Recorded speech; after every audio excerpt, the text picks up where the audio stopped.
Olá pessoal, bem-vindos ao Energy Channel. Estamos aqui hoje com o nosso programa de liderança ESG e sustentabilidade para mostrar as ações dos profissionais e das empresas em prol dessa jornada. E hoje nós temos um convidado especial, que é o Alexandre Takano, da Suzano, que vai contar para a gente um pouquinho sobre essa jornada dentro da empresa. Muito prazer, Alexandre, obrigada por ter vindo. Eu queria que você se apresentasse primeiro, né? Falasse qual área que você é responsável lá na Suzano. Perfeito. Não, primeiramente, Thalita, obrigado. Queria agradecer você, o Energy Channel, pelo convite. Acho que vai ser um prazer enorme a gente estar discutindo aqui nos próximos minutos um pouquinho sobre sustentabilidade. Bom, me apresentando rapidamente, né, eu tenho uma formação de ciências ambientais, né, e todo o meu background ele já foi construído dentro da sustentabilidade corporativa, de empresas multinacionais brasileiras.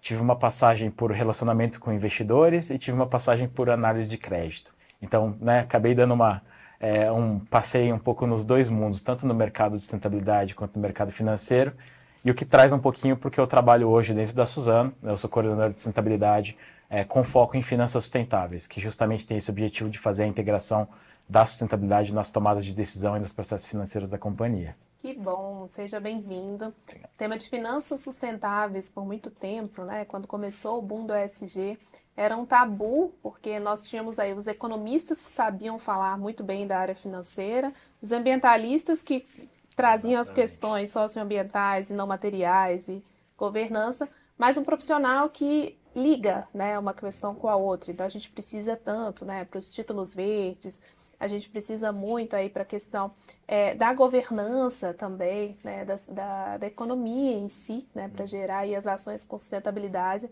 de fato, dentro das empresas. Então, nesse sentido, né, eu acho que a busca por esse profissional tem sido aí constante, né, um profissional que tem sido muito requisitado no mercado, é interessante a gente falar disso também. E as empresas também precisam, né, desses profissionais para poder direcionar essas ações dentro da empresa. E são ações geralmente polêmicas, né? São ações que trazem aí uma motivação dos consumidores, dos clientes e questionam, muitos questionamentos acontecem nesse sentido, né?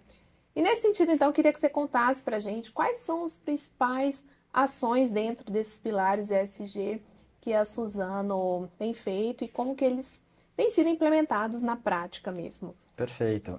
Bom, a Suzano, primeiramente, ela é uma empresa brasileira, de capital aberto tanto na B3 quanto na Bolsa de Nova York, uma empresa de mais de 20 mil colaboradores diretos, né? Então, e é a maior empresa de eucalipto, de celulose de eucalipto do mundo, né? Então, a empresa ela tem como um dos seus propósitos renovar a vida a partir da árvore, o que acaba sendo um propósito bastante completo por si só, porque ele traz tanto, né, o modelo de negócio da Suzano de biosoluções e bioprodutos, e ao mesmo tempo ele traz um pouco dessa transversalidade da sustentabilidade em cima do negócio, né? Então, baseado nesse propósito, né, a Suzano ela cascateou a sua estratégia de sustentabilidade, é composta por 15 grandes, no qual a gente chama de compromissos para renovar a vida.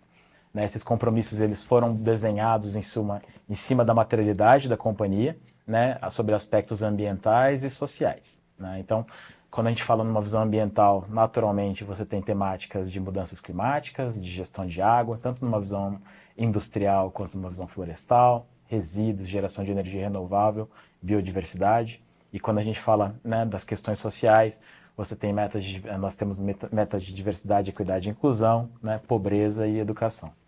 Muito bom. A gente que é do mercado há bastante tempo, né? Eu tenho aí mais de 17 anos do mercado. A gente vê que algumas empresas elas se destacam com algumas ações, né? Por ser pioneira ao agregar esses valores, principalmente de ESG e sustentabilidade. E a Suzano é uma delas, né? Tanto que nós fizemos aí o convite entre as primeiras empresas para a gente ser pioneiro nesse programa, que o intuito é levar informações e propiciar ações de benchmark, principalmente intersetorial, entre as empresas e também os profissionais, tá? Então, nesse sentido, conta pra gente um pouquinho como que a Suzano tem feito para medir, de fato, o impacto, o seu impacto com as suas práticas aí de sustentabilidade. Perfeito. Bom, além das centenas de indicadores que são controlados diariamente dentro da companhia, tanto a nível qualitativo quanto a nível quantitativo, e que são reportados anualmente dentro dos nossos canais de comunicação, como a Central de Sustentabilidade, A Suzano ela tem dois projetos bastante interessantes de se trazer aqui na nossa conversa. Um com um viés um pouco mais de como que a Suzano está impactando externamente o meio e a sociedade, e o lado contrário também, o de fora para dentro, de como que a Suzano está sendo impactada pelas mudanças, né, do meio ambiente e como que isso vai impactar o negócio daqui para frente. Então, acho que são dois projetos bastante legais de trazer. O primeiro, talvez nessa vertente de fora para dentro, é de dentro para fora, que é a questão de externalidades. Então, a Suzano está nos últimos 3, 4 anos numa jornada bastante interessante do que a gente chama de IPNL, que é o Integrated Profit and Loss. É uma metodologia já conhecida, né, mundo afora, mas que busca sobre uma única régua, que é a quantificação financeira, colocar numa balança quais são os impactos positivos e negativos da companhia, né? Então, a gente tenta fazer uma conexão tanto de questões ambientais, sociais, capital humano, capital financeiro. Coloca tudo numa balança de uma forma com que a gente consiga trazer para a alta direção, né, cada vez mais instrumentos que avaliem quais são os nossos principais impactos negativos e como que a gente deve priorizar para mitigá-los.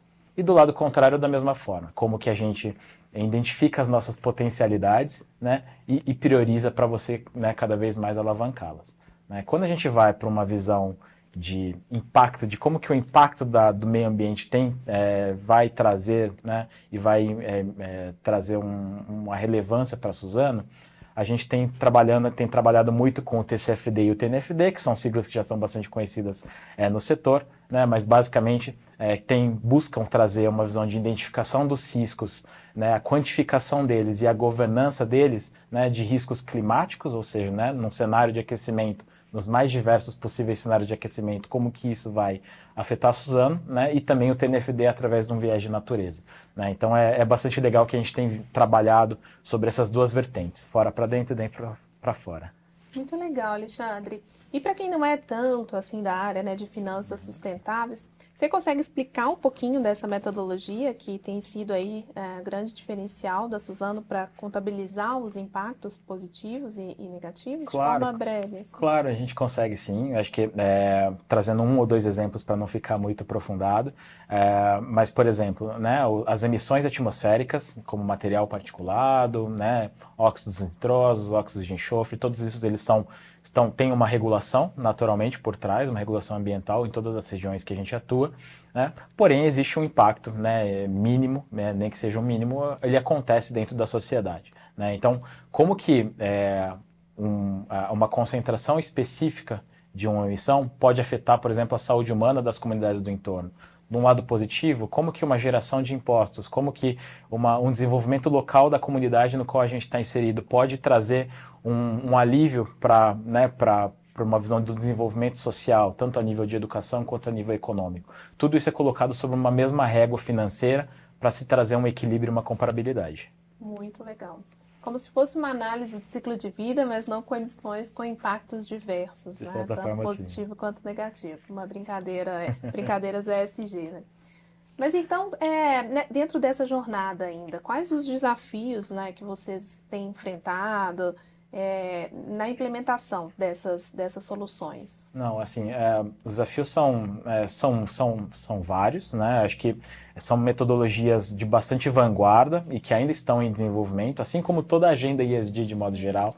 Acho que a gente tem passado por um movimento regulatório, um movimento de amadurecimento do mercado financeiro, do mercado de sustentabilidade bastante grande. Eu acho que é muito natural que a gente passe por esses desafios. Né? Então, numa visão do IPNL, acho que é uma jornada, a gente entende que é uma evolução contínua, tanto que a gente tem utilizado ainda muito numa visão de direcionamento interno, né?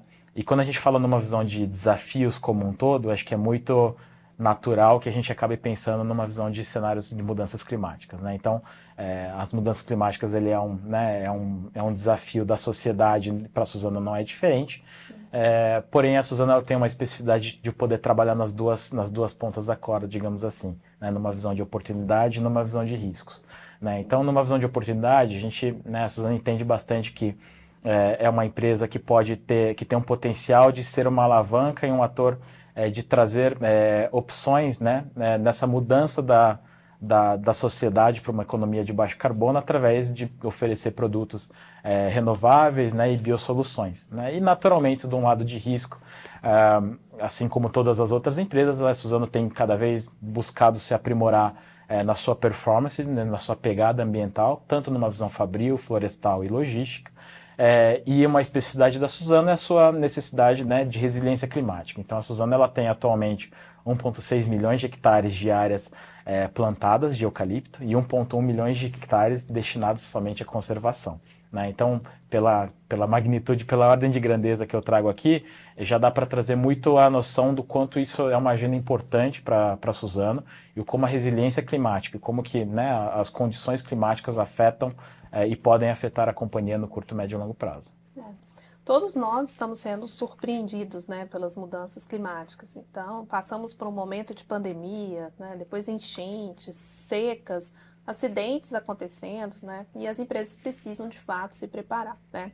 Hoje nós estamos aqui falando de uma empresa que tem um mercado, né, grande porte, mas a gente sabe que o ESG também ele é ali para pequenas e médias empresas, claro, devidas às suas proporções. Primeiro tem que regularizar, fazer o básico e depois ir avançando para algumas pautas voluntárias para gerar impacto positivo, que de fato as empresas que terão sobrevida no mercado, né, são as que geram impacto positivo para a sociedade, além do seu core business. E nesse sentido, queria que você compartilhasse de que forma a Suzano compartilha essa visão, né, e envolve os seus colaboradores internos, até mesmo para espelhar empresas que estão com um nível de maturidade mais baixo e começando agora essa jornada. Perfeito. Bom, quando a gente fala de uma visão de engajamento e cultura interna sobre sustentabilidade, a gente tem fatores mais óbvios, mas que não perdem a sua eficiência, né, como a remuneração variável. Né? Então, a Suzano, desde 2021, tem 10% da sua remuneração variável de curto prazo da alta administração ligada a metas ESG, né? Mas também existem alguns instrumentos mais inovadores, né, que buscam trazer essa integração da sustentabilidade interna dentro da companhia. Né, a gente tem 2 projetos específicos que foram divulgados nos últimos 2 anos, que é o CAPEX ESG, que busca, além de uma viabilidade financeira, uma análise de projetos que tragam o impacto da sustentabilidade e o quanto esse projeto vai ou não ajudar na estratégia da companhia para o atingimento dos compromissos para renovar a vida, que eu mencionei anteriormente, né? E o lado contrário da mesma forma. Se esses projetos eles trazem um aumento numa emissão de GHG, um aumento no consumo energético, ele também vai perder competitividade internamente. Então, é um instrumento que a gente tem utilizado, né, nos últimos 2 anos e estamos num processo de aprendizado contínuo. Né? De um outro lado, complemento a isso, o preço interno de carbono. Então, né, como a gente sabe, no momento da gravação aqui, a gente acabou de passar por uma aprovação, por um grande marco na visão do mercado de carbono do Brasil. Né? O preço interno de carbono ele tem muito desse objetivo, né, de simular um mercado maduro aqui no Brasil, e aí no nosso caso o mercado a $10 a tonelada, no qual a alta liderança consiga ter essa visibilidade e consiga tomar as decisões baseadas não só no cenário regulatório atual, mas também no cenário regulatório futuro. Muito bom, e como você mencionou agora o mercado regulado de carbono, que acabou de ser aprovado pela Câmara, conta um pouquinho para a gente quais as ações que você acha que a Suzano já vem desenvolvendo que vão corroborar para esse novo cenário do mercado regulado de carbono no Brasil. Perfeito. Bom, as mudanças climáticas e o mercado regulado eles já estão dentro da estratégia da companhia, né? Uma estratégia que já vem sendo desenvolvida há vários anos, né? E há dois compromissos que estão muito relacionados a isso, né? Então, um primeiro compromisso de intensidade de gás de efeito estufa, né? No qual a Suzano tem buscado constantemente, né, através de projetos de modernização, né, reduzir a sua pegada, mas um segundo que talvez tenha muito mais relação, né, com o mercado regulado, que é uma meta até 2025 de remover 40 milhões de toneladas de carbono equivalente da atmosfera. Né? Então, é um fator bastante intrínseco ao nosso negócio, né? No momento de expansão florestal da companhia, né, o estoque de carbono das nossas florestas, nesses 2,7 milhões de hectares que eu mencionei anteriormente, eles auxiliam muito nesse carbon stock, né, e consequentemente num potencial relevante de geração de crédito de carbono para a empresa. Então, com certeza é uma agenda que já tem sido desenvolvida, já tem sido acompanhada nos últimos anos e esse movimento é um passo, mas que não muda o que a gente já tem direcionado os nossos esforços. Muito bom. E tende a potencializar, né? E no Brasil nós temos realidades distintas. Então nós temos a Suzano que já tem ações que podem corroborar, claro que vai evoluir cada vez mais a partir desse marco, mas a gente tem também empresas que não conhecem ainda as suas emissões. Então que não fazem um inventário ainda, não conhecem as possibilidades que existem de neutralização e principalmente as possibilidades de descarbonização, né? Que é o que a gente precisa aí concentrar antes mesmo de pensar em compensação de crédito, né? Então, nesse sentido, gostaria que você compartilhasse alguns exemplos, né, de sucesso. Aí eu falo no ESG como um todo, que pode inspirar aí outras empresas. Legal. Acho que até mesmo dentro da temática de mercado de carbono, de pequenas empresas, né? Acho que é bastante legal eu trazer um pouquinho do projeto do CDP Supply Chain que a Suzano tem e conduz nos últimos 3, 4 anos. Né? Então, a gente tem uma parceria com o CDP, no qual a gente selecionou fornecedores materiais, fornecedores críticos para a companhia, para temáticas tanto de mudanças climáticas quanto de água. Né? Então, são realmente esses fornecedores que precisam de um suporte, no qual a gente faz um processo de letramento, né? Faz um incentivo a eles para reportarem os questionários do CDP e aí sim, consequentemente, começar esse ciclo de amadurecimento, tanto do entendimento do impacto das empresas na qual eles se representam, mas também, né, num passo mais final de conseguir, né, construir planos de ação, né, planos de curto, médio e longo prazo para melhorarem sua pegada ambiental. Né? Mas um outro exemplo, assim, aí talvez numa visão mais sustentabilidade como um todo, que acho que é bastante interessante trazer, naturalmente com bastante humildade, né? A Suzano ela foi, em 2020, a segunda empresa do mundo a emitir um SLB. Né? Então, atualmente a Suzano já tem 43% da sua dívida total ligada a esses instrumentos, né? E a gente entende que, né, a Suzano, como sendo a primeira empresa brasileira das Américas a emitir um instrumento dessa natureza, né, e naquele caso ligado a uma meta de mudanças climáticas, acho que ajudou bastante a desenvolver esse mercado que atualmente está na casa dos trilhões de dólares, né, e num processo agora que passou por um boom e agora está num processo de amadurecimento e um processo regulatório. Muito bom. Alexandre, você tocou num ponto que, inclusive, é muito repercutido, né, nas redes sociais, que é a questão do acompanhamento, né, desses títulos verdes e que, de fato, as ações estejam indo para fins, né, que sejam sustentáveis, né, que tenham aí um acompanhamento a longo prazo, né. E, para isso, a gente tem também a questão das políticas de diversidade e inclusão, tá? Mas antes disso, antes de falar dessa onda de refluxo do ESG, a gente vai chamar para um comercial e a gente volta aqui com o Alexandre falando das questões do refluxo e da diversidade e inclusão na Suzano.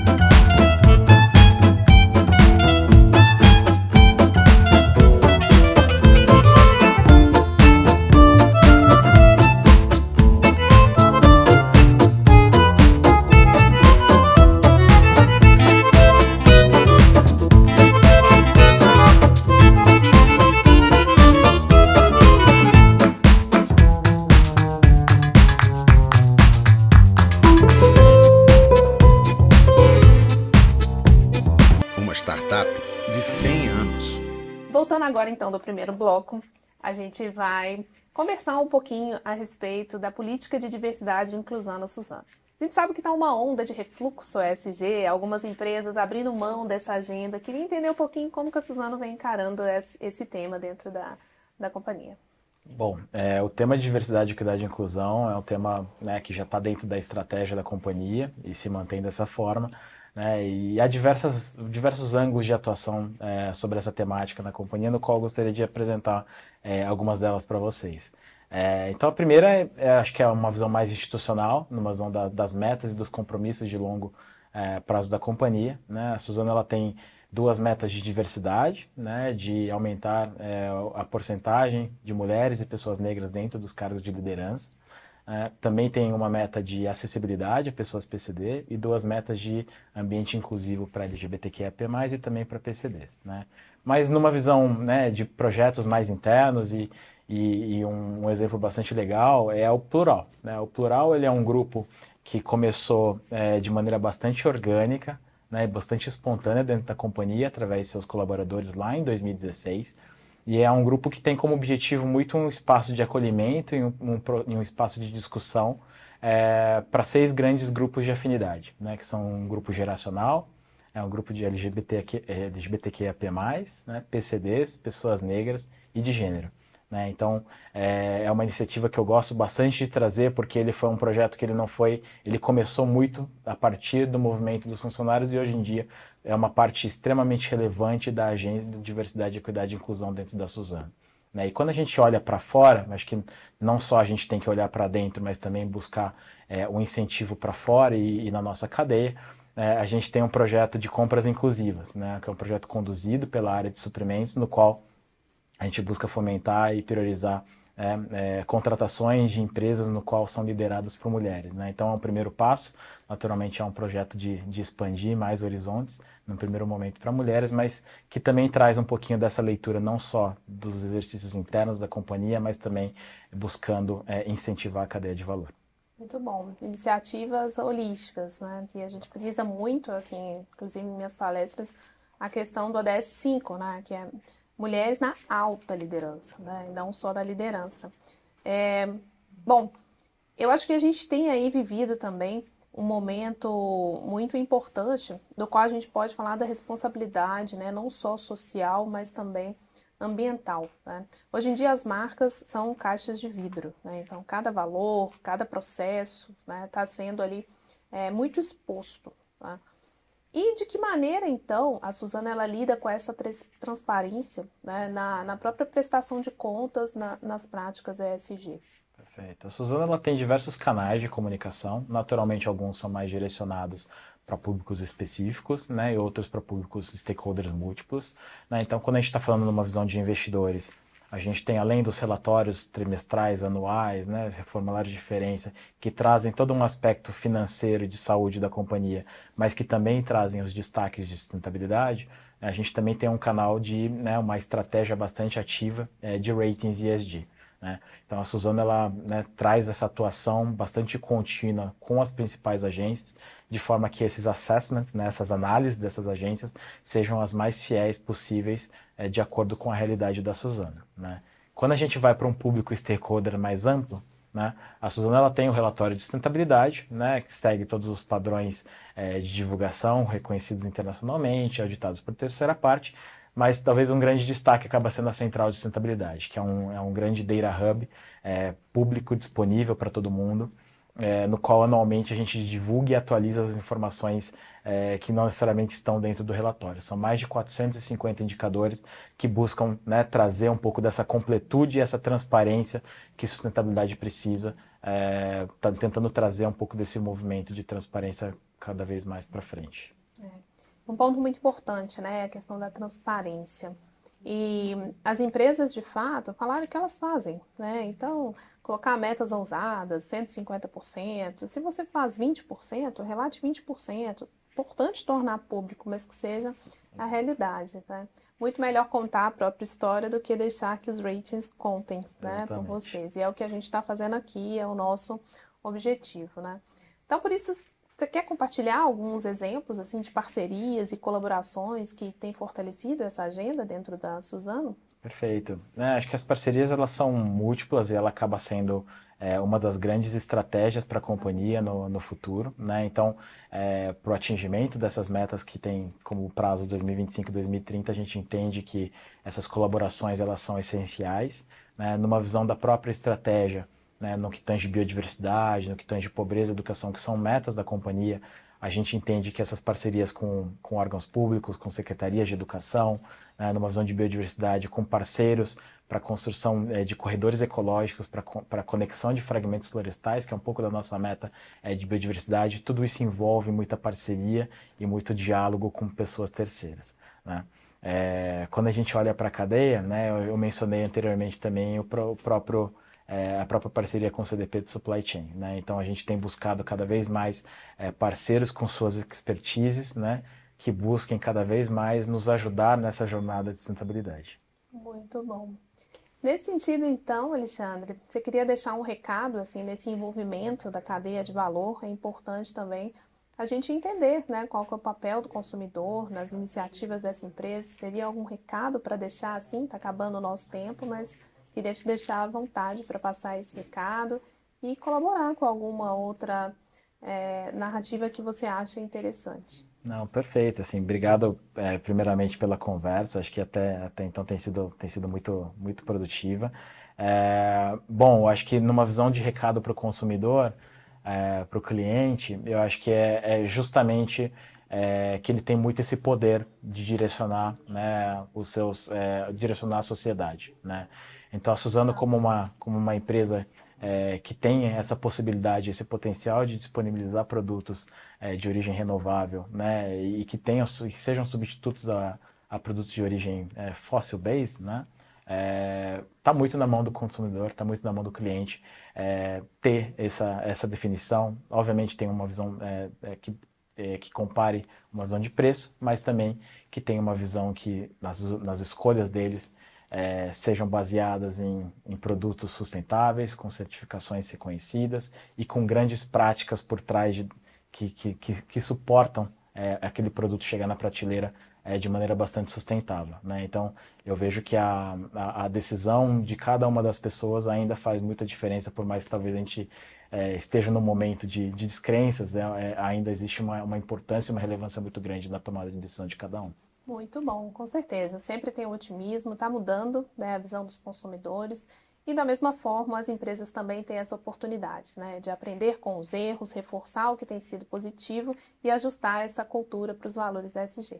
Muito obrigada, Alexandre. Foi ótima a sua participação. Seja bem-vindo para voltar nas melhorias contínuas e revisitar aqui as ações. Te agradeço. Eu que agradeço. Obrigado.